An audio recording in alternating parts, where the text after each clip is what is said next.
Hello. How are we? Good. How are you? I'm good, my friend. I'm good. It's so great to have you here. Thank you for taking the time out of your day to join us down here in Australia. Big news, man. Album is out in 3 days. I just was on Spotify, then saw the countdown. How excited for you to be releasing this out into the world finally. So yeah, I was just saying we took 23 off, longest break we had taken in 17 years of tour album cycle that we did. And at the end of 23, Sean sent us a bunch of demos for it's become this new album, which were great. And we got into the studio and recorded them, and yeah, it's finally coming out. It seems like it's taken a little while. It really hasn't. I mean, the rest of the world didn't know that this stuff was coming, but we've known about it for a few months. So we're really excited for everyone else to hear it. And it's exciting too. And I guess because the singles are out, the two album openers, there is a lot of raw aggression in those tracks. And I've had the chance to listen to the whole album, and you do have your melodic parts and everything, but there's a certain kind of, I don't know, kind of powerful rawness and dare I say the word aggressiveness to some of these tracks. What kind of led that way, or was it just kind of that time period in your guys' life? Yeah, I think it's a combination. We've always loved heavy stuff with a melodic sense as well, Mm, right? I mean, there's just see, there's always kind of have this heavy side to it, but also sort of an emotional side as well, especially with Sean's lyrics. mm, And I think we all grew up on '90s stuff. We love the sound of a lot of those albums. And for me, being the drummer, a very popular thing in recording and mixing now is to add samples to the drum sounds. And my sounds on that album are just raw studio. Obviously EQ'd and all of that, but yeah. no samples. Kind of an old school approach. The snare is the real snare in the moment, taken at the time we recorded the track. Nothing added, afterwards, which, a lot of rock bands aren't doing that these days. And so I think it definitely lends itself to kind of a rawness that honestly a lot of other bands, aren't doing right now. Yeah, and it's funny that you mentioned that as well, and just capturing everything and making it real. Even to like someone who's not a musician like myself, you can feel it. So you don't have to be techie, you don't have to be a Right. musician to understand these things because it just translates so much more. And I've had the pleasure of seeing you guys live. Now it's been a while. I'm expecting you to come back to Australia soon. Um, but is that kind of what helps kind of keep the Seether album to the live show kind of so, it's close. You don't go to a Seether live show and go, oh, it didn't really kind of sound like the album. The energy is still there. And Right. do you think that's important in this day and age where so many bands are kind of missing that little bit of, I guess, essence is the Right. word. Yeah, absolutely. I mean, we never record in terms of like, will this translate to the stage? Mm, But it kind of turns out that way. And yes, we're a raw, emotional band. Putting it out there when we're doing a show, everything we've got that night to do our best. And a lot of bands, good or bad, play with tracks and other things to sort of give the live show more of a slick album feel. And mm. we're just the four guys that are up there on stage. If there's a bad note in there, there's a bad note in there, but for the most part there aren't. And we pride ourselves in that, right? We're professional Yeah. musicians. We try to be professional, and we want to do our job well. And I think that's again another thing about Seether that you don't see a lot, which is Mm. just the raw energy and sound of that band, and the sound that's coming off stage is coming from those four guys. And it still feels fresh after all these years. I mean, it's crazy to think over 20 years of Seether now. I remember growing up with you guys through high school.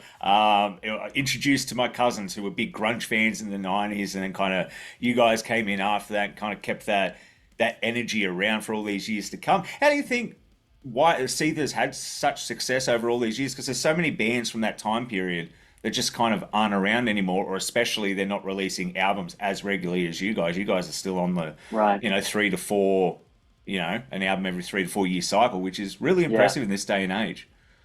Yeah. Thank you. First of all, I have to say we are truly blessed and very fortunate to be able to still do Mm. this, man. To sit here to talk to you and talk about a new Seether single or an album coming out. I mean, it's amazing. Yes, 20 years, 21 years for me as drummer. Wow. So yeah, that's it's a good long time to be able to say I've been in this business and been with this amazing band. So we're very unique in that, and our trajectory I think is pretty interesting, right? We didn't Mm. have like this one out the gate super smash hit. I think it's been slow and steady as we've grown, and our audience has grown, and we've had such amazing support around the world and on the radio and with streaming. Our fans are dedicated fans. I also feel, we toured relentlessly for Mm. years, and I think we built a fan base sort of the old school way.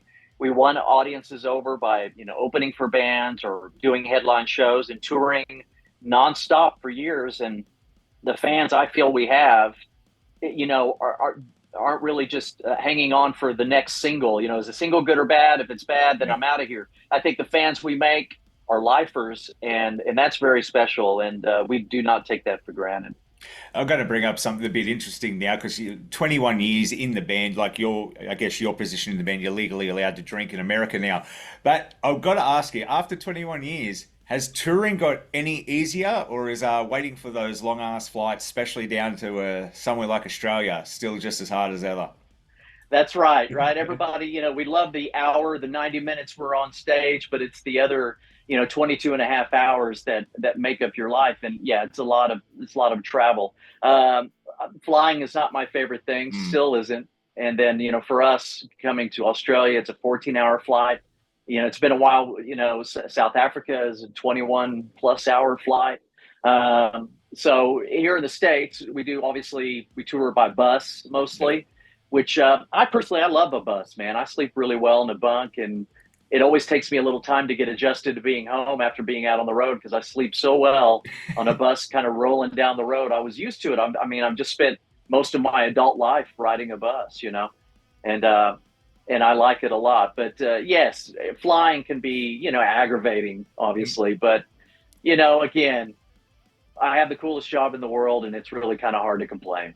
Yeah, it's you're not really getting paid for the shows at the end of the day. You're getting paid for all the time building up to the show. The show's the fun part. That's the after party, after work.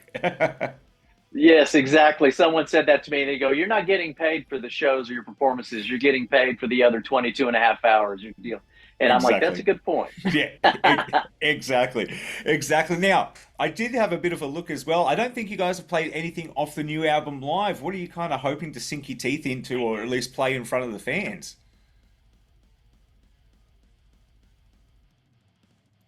It's all right, you're back now. Yeah. So sorry, I'm not moving. I'm trying to.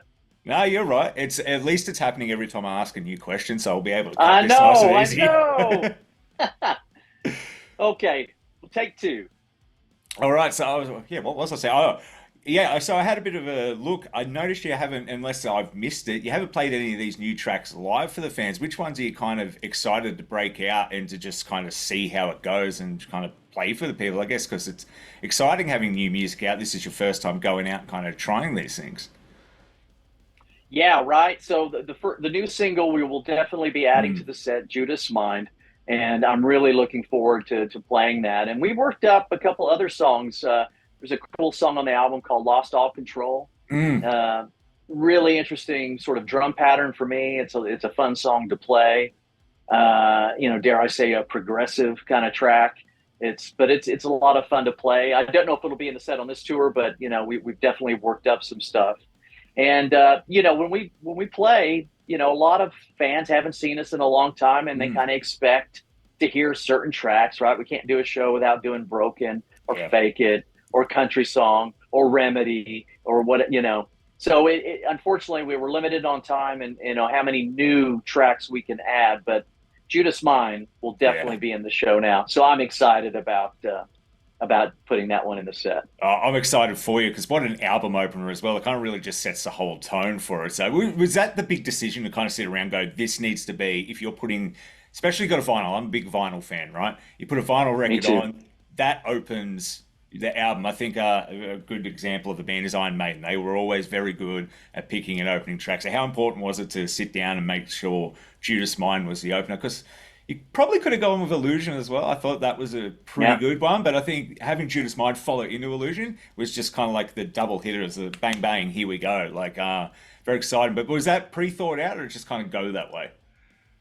No, no, it's definitely thought out. Yeah. We as a band and management, we all kind of weigh in on our favorite songs, because we always track more songs than actually end up on the album just to kind of have extra stuff. And then we kind of vote on the songs. And then Sean will go back. And yes, we're definitely of the album CD, the long form generation, right? Mm, We're not about stacking just singles all at the front or whatever. There's definitely a consideration on the journey the album takes you on. We yeah. definitely think in terms of albums, and I'm a huge vinyl guy too, by the way. I totally Awesome. understand.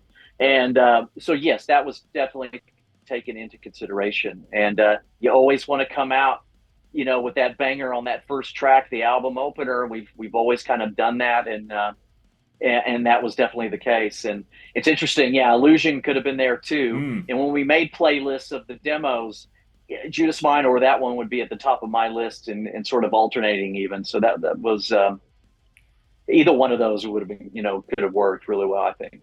Yeah, well, fans won't have long to get to enjoy the album in full like I did. John, it's been such a pleasure to have you here today. I know I don't have you for a lot of time, but is there anything you wanted to say to the people, especially the Australian fans? Because you haven't been here in 6, coming up to 7 years now, so we're a little Wow. overdue.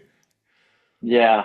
I really want to get back, and I really, really hope to. It's been too long, and I love to come visit, and we definitely, need to play some shows. But I want to thank everyone who has, stood by us all these years, and continue to be excited with us about a new album release. And thank you so much for the support.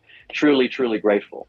No, well, thank you, mate. I think fans are going to be in for a nice treat. See that he's back in 2024. John, you have a wonderful day, my friend. Thank you. Thank you. You too. Cheers, dude.